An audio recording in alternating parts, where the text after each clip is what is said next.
Hello students, you are welcome at Physics Academy JEE. I am Vivek Johri, your physics teacher. Now we start lecture number 8 on vectors. Here we will discuss about vector product या cross product. So we start the cross product या vector product. See.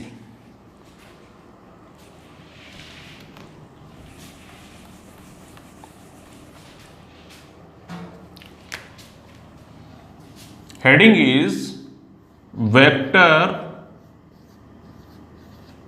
product or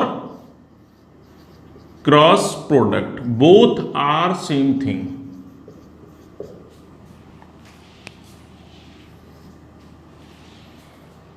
तो इसकी definition क्या होनी चाहिए? If we get a vector quantity after multiplication of two vector quantities, such product is called vector product or cross product. क्या कहा हमने? If we get a vector quantity after multiplication of two vector quantities, then such product is called vector product or cross product. यानी कि हम दो vectors को multiply करें और जो रिजल्टेंट क्वांटिटी हो वो भी एक वेक्टर क्वांटिटी हो, तो ऐसे प्रोडक्ट को हम क्या कहते हैं? वेक्टर प्रोडक्ट या क्रॉस प्रोडक्ट. अब बात ये आती है एग्जाम्पल्स की. यहां पर एग्जाम्पल देना भी जरूरी है. Torque is the example of cross product R cross F. अब डेफिनेटली हम यहाँ पर हैं और टॉर्क की आपको बात नहीं मालूम होगी, तो आप इतना समझ लिए, the rotational effect of force is known as torque and the measurement of torque by using cross product between R and force. Force तो आप जानते ही होंगे. आर क्या है? आर है फोर्स जिस पॉइंट पर अप्लाई किया गया. आर उसका पोजीशन वेक्टर है एक्सिस ऑफ रोटेशन से. यहां पर दिखा सकते हैं.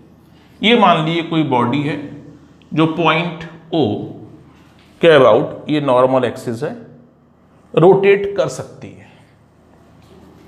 अब आपने यहां पर ये पी पॉइंट है, यहां पर एक फोर्स लगाया एफ.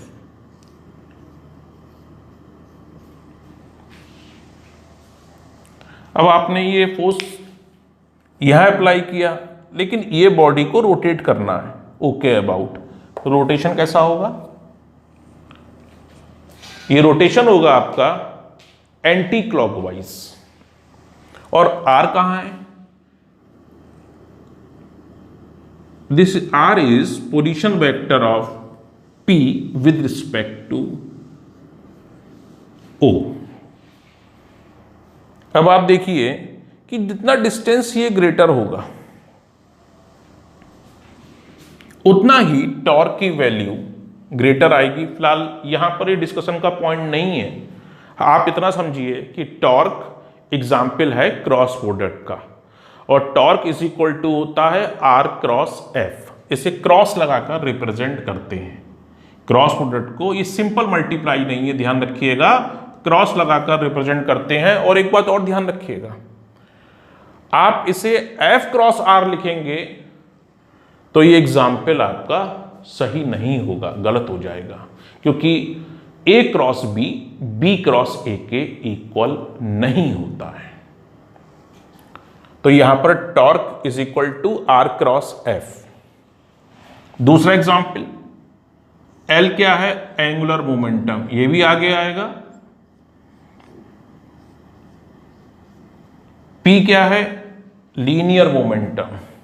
और आर क्या है? Position vector. कहां से है?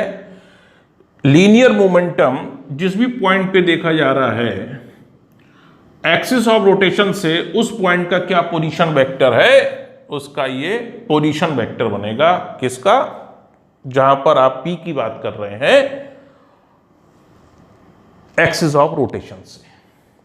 ये आपके, अगर आपको ध्यान हो तो ये एक्सियल वेक्टर का एग्जाम्पल है। अब दिमाग में आप सोचेंगे एक्सियल वेक्टर क्या है, तो मेरी रिक्वेस्ट है कि आप मेरे लेक्चर सीक्वेंस से देखिए, तो आपको लेक्चर नंबर 1 या लेक्चर नंबर 2 में एक्सियल वेक्टर किसे कहते हैं और पोलर वेक्टर किसे कहते हैं वो आपको मिल जाएगा। वैसे बता दूं, एक्सियल वेक्टर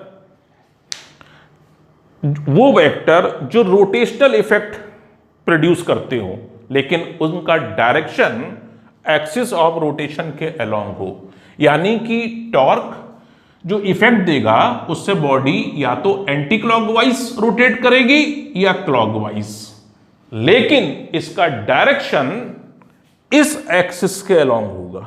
अगर ये बॉडी मान लीजिए आप एक कील लगा दिए और ये घूम सकती हो, नेल लगाई आपने यहां पर, और ये रोटेट कर सकती हो, तो टॉर्क का डायरेक्शन इस एक्सिस के अलोंग होगा। और एक्सिस के अलोंग तो फिर भाई ऐसे भी हो सकता है, ऐसे भी हो सकता है। इसका डिसाइड कहां से होगा वो भी आप देखिएगा, मैंने कहीं ना कहीं डिस्कस किया है, राइट हैंड स्क्रू रूल से डिसाइड होगा कि टॉर्क का डायरेक्शन क्या आएगा। फिर भी आप इसे एग्जाम्पल, फिलहाल यहां पर आपको ये एग्जाम्पल ध्यान रखने होंगे। V is equal to omega cross R। V instantaneous linear velocity है, ओमेगा इंस्टेंटेनियस एंगुलर वेलोसिटी है, और R पोजीशन वेक्टर है। आपको मालूम होना चाहिए ओमेगा क्या है, एक एक्सियल वेक्टर का एग्जाम्पल है, और ये क्या है, angular velocity. The angular displacement per unit time interval is known as angular velocity. एक सिंपल सा एग्जांपल देते हैं, अगर कोई भी बॉडी किसी सर्कल पर मूव कर रही है, यानी सर्कुलर मोशन में है, तो आप उसकी वेलोसिटी को दो तरीके से एक्सप्लेन कर सकते हो।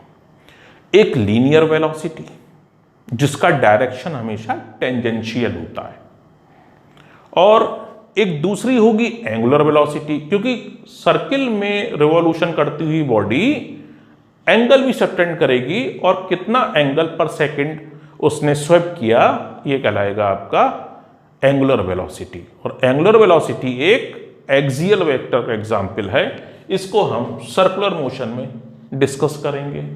ये आपका movement of inertia, rigid bodies, rotational motion, ये चैप्टर आपका आएगा, तो उसमें हम डिस्कस करेंगे। ऐसे ही उसी चैप्टर में एक टर्म होगी एंगुलर मोमेंटम। फिलहाल हम यहां पर इतना बात कर सकते हैं कि एग्जाम्पल याद रखने के लिए थोड़ा बहुत बताना बहुत जरूरी हो गया था, कि ये आप लिख सकते हैं, लिखा नहीं मैंने, टॉर्क, टाउ टाउ बनाया भाई, इस तरीके से बनाइएगा torque. Tau is equal to R cross F, into मत बोलिएगा, क्रॉस। L क्या है, एंगुलर मोमेंटम, रिप्रेजेंटेशन कैसे है, L से है, L vector is equal to R cross P, P क्या है, linear momentum, V is equal to omega cross R। गलती मत करिएगा, इसको पलट के मत लिखिएगा, एग्जाम्पल आपका गलत हो जाएगा। इसको ध्यान रखिएगा, क्योंकि प्रॉपर्टीज डिस्कस करूंगा तो फिर आपको और भी बातें यहां पर समझ में आएगी। फिलहाल यहां पर अब डिस्कस कर लें क्रॉस प्रोडक्ट का फार्मूला क्या होगा। हमने क्या यहां डिस्कस किया, डेफिनेशन, एग्जाम्पल। अब हम डिस्कस करेंगे कि फार्मूला क्या होगा।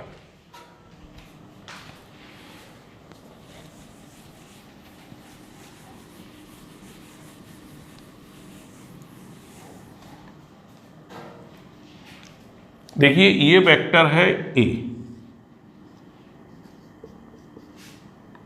ये वेक्टर है बी, और उनके बीच का एंगल है थीटा। थोड़ा सा 3D लुक में बनाना चाहता हूं, ये दिखा दूं, ये ए है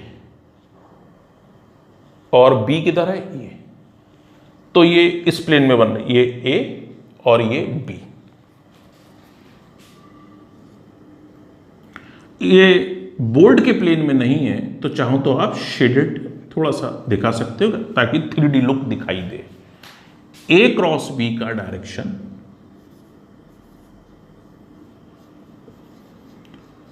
उस प्लेन के परपेंडिकुलर होगा जिस प्लेन में ए और बी लाई कर रहे हैं। कोई भी दो वेक्टर से एक ना एक प्लेन जरूर बनेगा, और ए क्रॉस बी खुद एक वेक्टर क्वांटिटी होगी, उसका डायरेक्शन इस प्लेन के परपेंडिकुलर होगा। A cross B is equal to A B sine theta N cap. ध्यान दिया जाए, यहां पे एन कैप लिखा है मैंने। N cap is the unit vector perpendicular to the plane in which vector A and B lie. N cap उस direction में यूनिट वेक्टर है जो कि उस प्लेन के नॉर्मल है जिस प्लेन में ए और बी लाई करते हैं। आप कह सकते हो एन कैप का direction, N cap unit vector है, इसका डायरेक्शन उस प्लेन के नॉर्मल है जिसमें ए बी लाई कर रहे हैं या करते हैं। अब यार एक बात सोचने वाली बात है, इस प्लेन को समझ लिए, मैं कह रहा हूं कि एन कैप का डायरेक्शन ये है इस प्लेन के perpendicular.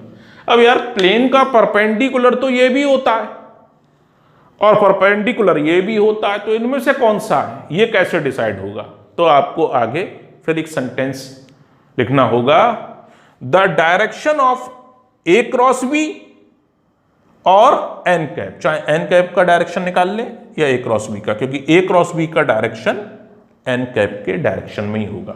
The direction of N cap can be determined by using right hand screw rule. इसको मैंने डिस्कस किया होगा जहां तक मेरी जानकारी है।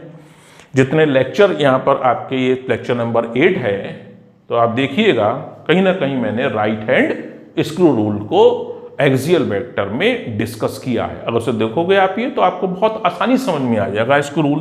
फिर भी थोड़ा सा आप देख लिए, ए वेक्टर किधर था? ये था। बी किधर था? ये था। ये आप समझ लिए स्क्रू ड्राइवर है, स्क्रू ड्राइवर की ये टिप है। ए पहले आया है, ए को बी की तरफ इस स्क्रू ड्राइवर को रोटेट करने की कोशिश करो। अगर जब ऐसे रोटेट करोगे तो स्क्रू ड्राइवर की टिप किधर बढ़ेगी? इधर बढ़ेगी। ए क्रॉस बी का डायरेक्शन इसके टिप के डायरेक्शन में होगा according to right hand screw rule. अब अगर मैं बी क्रॉस ए कहता तो बी किधर था? दिमाग में रख लिए, बी था इधर, और ए किधर था? ये था। स्क्रू ड्राइवर, हाँ भाई, स्क्रू ड्राइवर रखने का तरीका क्या होगा? स्क्रू ड्राइवर की एक्सिस उस प्लेन के नॉर्मल रखना भी सीखिएगा आप जरूर। स्क्रू ड्राइवर की एक्सिस उस प्लेन के नॉर्मल रखी जाएगी जिस प्लेन में ए और बी। आप मेरी दो फिंगर समझिए, ये एक ए है, ये वाली फिंगर मेरी वेक्टर ए, ये बी, ये ऐसे रखोगे। कोई ऐसे रखता है, कोई ऐसे रखता है ना, बहुत एक है क्लास में कि स्क्रू ड्राइवर को रखने का तरीका ही नहीं जानते आप। स्क्रू ड्राइवर रखने का तरीका ये होगा, जिन दो वेक्टर के बीच क्रॉस प्रोडक्ट का डायरेक्शन निकालना चाहते हैं तो स्क्रू ड्राइवर रखने का तरीका ये है कि स्क्रू ड्राइवर की एक्सिस उस प्लेन के परपेंडिकुलर रखिए जिस प्लेन में ए और बी लाई कर रहे हैं। फिलहाल ये थे, ऐसे रखा। अब बी क्रॉस ए, बी इधर था, ए इधर था, तो बी क्रॉस ए, इस स्क्रू ड्राइवर को बी से ए की तरफ रोटेट करिए, फिर रोटेशन ऐसे होगा और ये टिप डाउनवर्ड जाएगी। यानी कि ए क्रॉस बी अगर इधर आ रहा है तो बी क्रॉस ए इस तरफ आएगा। तो मैंने बता दिया कि प्लेन के दो नॉर्मल हैं, लेकिन आप ए क्रॉस बी कर रहे हो या बी क्रॉस ए कर रहे हो, उससे डिसाइड होगा कौन सा डायरेक्शन कंसीडर किया जाएगा। ध्यान रखिएगा और जरा इसको जरा एक बार रिवाइज करिएगा। कुछ क्वेश्चन बोल रहा हूं, उसका डायरेक्शन फाइंड करिएगा। First, positive x cross Z, Z अगर खाली बोल रहा हूं पॉजिटिव है। एक्स क्रॉस वाई, दो बोलती है। Y cross Z, Y cross X, Z cross X, Z cross Y. दिमाग में डिसाइड करिएगा कि डायरेक्शन क्या आए इसके, इसको करके देखिएगा। और बोल देता हूं मैं, प्रैक्टिस करिएगा ताकि आपको प्रैक्टिस हो जाए। नॉर्थ क्रॉस ईस्ट, नॉर्थ एक वेक्टर डायरेक्शन मान लिए, वैल्यू की बात नहीं कर रहे, डायरेक्शन की बात कर रहे हैं। नॉर्थ क्रॉस ईस्ट, इसका डायरेक्शन निकालिएगा। नॉर्थ क्रॉस वेस्ट, डायरेक्शन निकालिएगा। South cross east, east cross south, south cross west, west cross south. कुछ बताए? एक और भी सुन लिए pairs. North cross vertical upward, north cross vertical downward, south cross vertical upward. मैं डायरेक्शन बोल रहा हूं, केवल वैल्यू की बात नहीं कर रहा हूं। South cross vertical downward. तो ये इतने डायरेक्शन अगर आप मेरे लेक्चर के बाद सोचेंगे कुछ देर लगेगी, लेकिन आप अगर से डिसाइड कर लेते हैं, दोबारा करिएगा कि आपको इसके डायरेक्शन, एक सवाल में डायरेक्शन बताने में 1 सेकंड लगे, तब आपकी ये वेक्टर्स बिल्कुल सॉलिड हो जाएगा क्रॉस प्रोडक्ट। क्योंकि ये मेरा अपना एक्सपीरियंस है कि 90% स्टूडेंट्स डायरेक्शन नहीं बता पाते। कोशिश करिएगा इन सब की डायरेक्शन फाइंड करने की, तब आपको लगेगा कि हमें कितना आता है या कितना नहीं आता है। फिलहाल एक छोटा सा एग्जाम्पल दे दूं कि आप कैसे, ध्यान रखिएगा, आप सामने बैठे हैं मेरे, ये इमेजिन कर लिए, मैं आपकी कंडीशन में आ जाता हूं। आपके सामने हमेशा नॉर्थ होगा, आपकी तरफ डायरेक्शन जो आएगा वो साउथ होगा, आपके राइट साइड ईस्ट होगा, आपके लेफ्ट साइड वेस्ट होगा। ये वर्टिकल अपवर्ड है और ये वर्टिकल डाउनवर्ड है। अब करिएगा क्रॉस। फिर अगर आंसर दे सकते हैं, कहीं पे दिक्कत आए तो कमेंट में लिखिएगा। मैं नेक्स्ट लेक्चर में इन डायरेक्शन को डिस्कस कर लूँगा। अगर ये डायरेक्शन निकालना और वो भी आंसर विदिन 1 सेकेंड, इतनी प्रैक्टिस होनी चाहिए अगर आप वेक्टर का अप्लाई सही ढंग से करना चाहते हो। फिलहाल A cross B is equal to A B sine theta.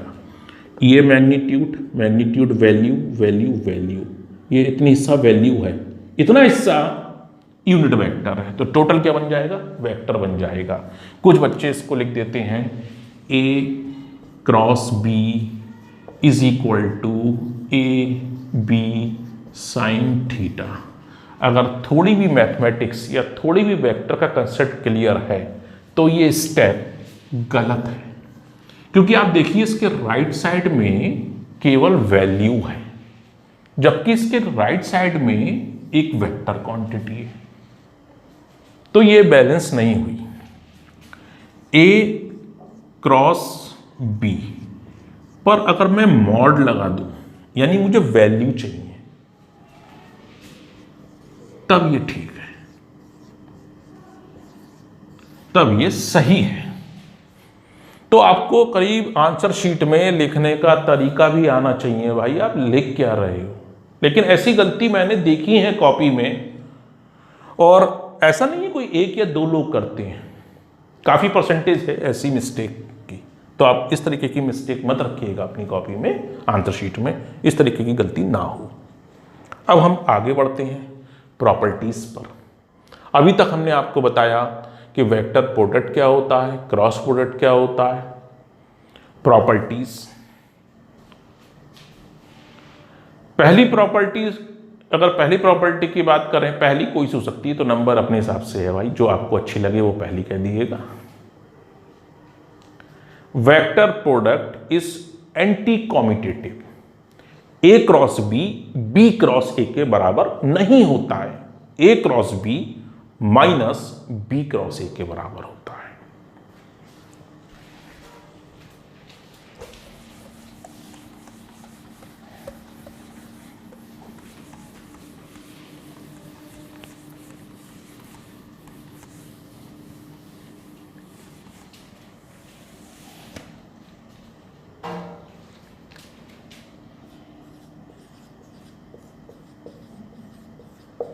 Properties, पहली क्या कही मैंने, क्रॉस प्रोडक्ट या vector product is anti commutative. इसका सीधा मतलब है ए क्रॉस बी इक्वल होता है माइनस बी क्रॉस ए के। ए क्रॉस बी, जबकि A dot B B dot A के बराबर था। देखिए ए क्रॉस बी और बी क्रॉस ए में मैग्नीट्यूड तो सेम आएगा, लेकिन डायरेक्शंस ऑपोजिट आएंगे, तो भाई ऑपोजिट का भी ऑपोजिट क्या हो जाएगा, सेम डायरेक्शन हो जाएगा। तो ए क्रॉस बी और B cross A direction value equal है, इक्वल किया, लेकिन डायरेक्शन में इक्विवेलेंट नहीं हुआ, माइनस लगा दिया। ऑपोजिट का भी ऑपोजिट क्या हो जाएगा, सेम डायरेक्शन में आ जाएगा। तो A cross B is equal to minus B cross A. बिल्कुल दिमाग में रखिएगा, A cross B B cross A के इक्वल नहीं होता है। तभी मैं आपसे कह रहा था कि टॉर्क को आप आर क्रॉस एफ ही लिखना, एफ क्रॉस आर मत लिखना, गलत हो जाएगा।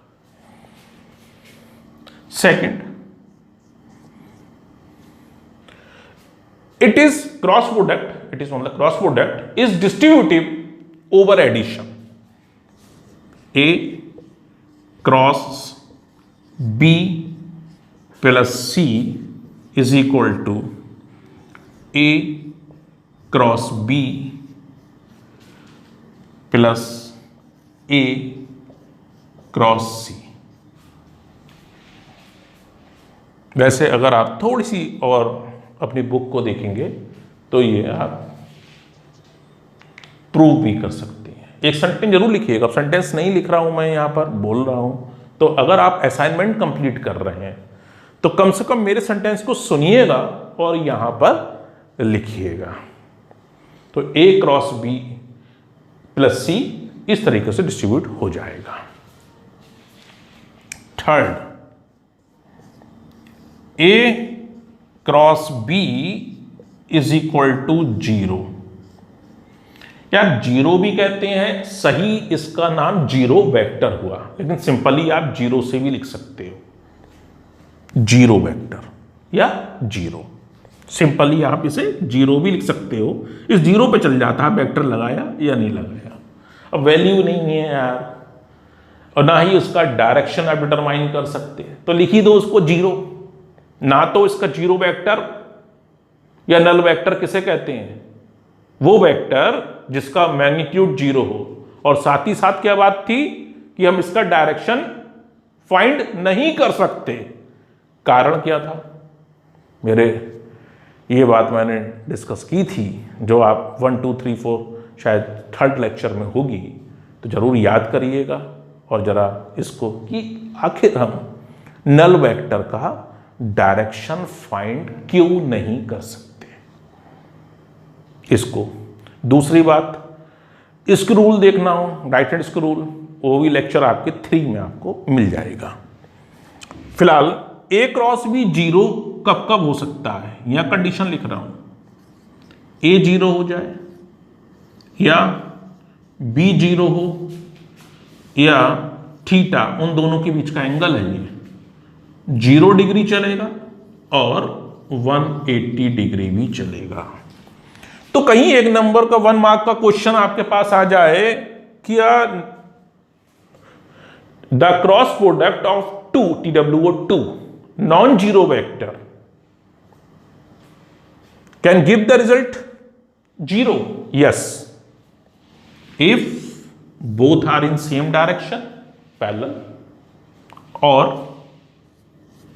दे आर एंटी पैरेलल, या तो उनके भी 0 डिग्री का एंगल है, यानी सेम डायरेक्शन में, इसे आप लाइक वेक्टर भी कहते हैं, और या उनके बीच 180 डिग्री का है, क्योंकि साइन 0 भी 0 होता है और साइन 180 डिग्री भी 0 होता है। तो ए क्रॉस बी इतने शर्तों पर आपको 0 मिल जाएगा।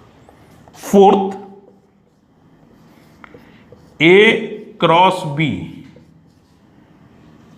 का मॉड लिखना हो तो ए बी साइन थीटा।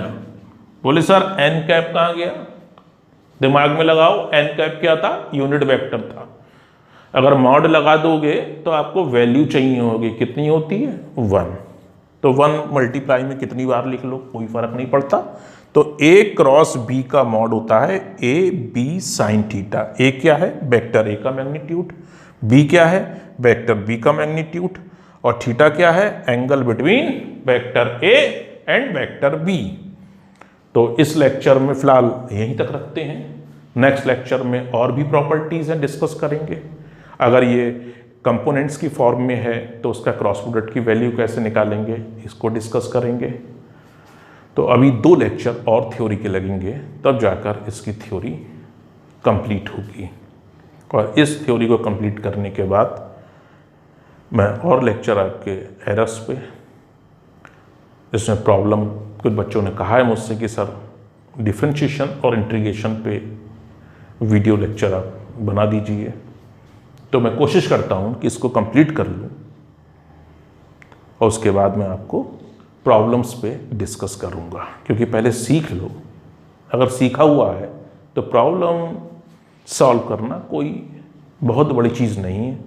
लेकिन एक चीज़ की कमी आती है फिजिक्स में, उसे कहते हैं स्पीड। अगर आपको क्वेश्चन आता भी है तो भी प्रैक्टिस से ही स्पीड आ सकती है।